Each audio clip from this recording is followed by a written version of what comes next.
जल्दबाजी में पुराना मतलब सदन को छोड़कर नए संसद भवन, पुराना संसद भवन छोड़ो, नया संसद भवन चलो, ये सारे करने के पहले ये सोचना चाहिए था कि कहाँ कहाँ हमें क्या क्या करना चाहिए।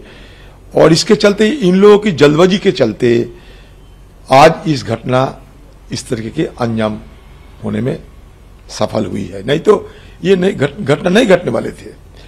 तो कम से कम देखिए इतने बड़े घटना घटी है ना, आप तक कोई प्राइम मिनिस्टर की कोई बयान आई ना होम मिनिस्टर की कोई बयान, सब चुप्पी साधे हैं। मतलब इनसे कोई ताल्लुकात ही नहीं है। लगता है कि देश की प्रधानमंत्री सेंगोल लेके जब पूजा पाठ करते हैं नया सदन के अंदर, तो वो नया सदन की आज ये हालत क्यों हुई?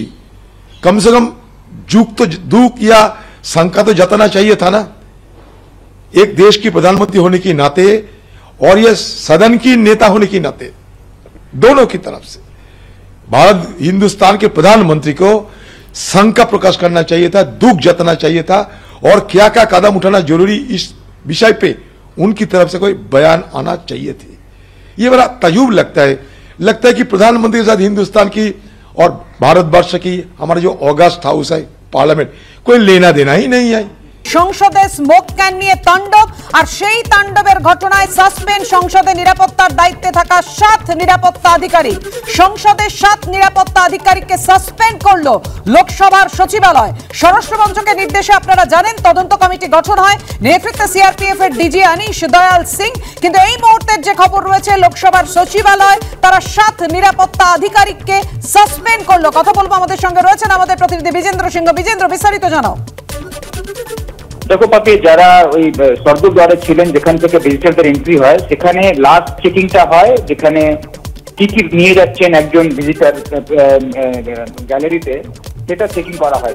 সেখানে নিয়ম রয়েছে শুধুমাত্র যে পাস তাদের রয়েছে সেটা এবং একটা আধার কার্ড বা কোনো আইডেন্টিটি কার্ড যদি থাকে সেটাই তারা নিয়ে যেতে পারবেন। সেক্ষেত্রে একটা সিকিউরিটি ল্যাপস হয়েছিল যে জুতোর মধ্যে ওই ক্যানগুলো কি করে তারা নিয়ে চলে গেল দুজন গতকাল, এবং এই সেখানে যারা চেকিং এ গতকাল ছিলেন 7 জন তাদেরকেই লোকসভা সচিবালয় থেকে আজকে সাসপেন্ড করা হয়েছে। প্রাইমারি স্টেপ আজকে এটা নেওয়া হয়েছে যেহেতু গতকাল রাত্রিরে হোম মিনিস্ট্রি একটা হাই লেভেল কমিটি গঠন করে দিয়েছে এবং তারা তদন্ত করছেন। দিল্লি পুলিশ এফআইআর করেছে, ইউএপি এর ধারাতেও কেস করা হয়েছে।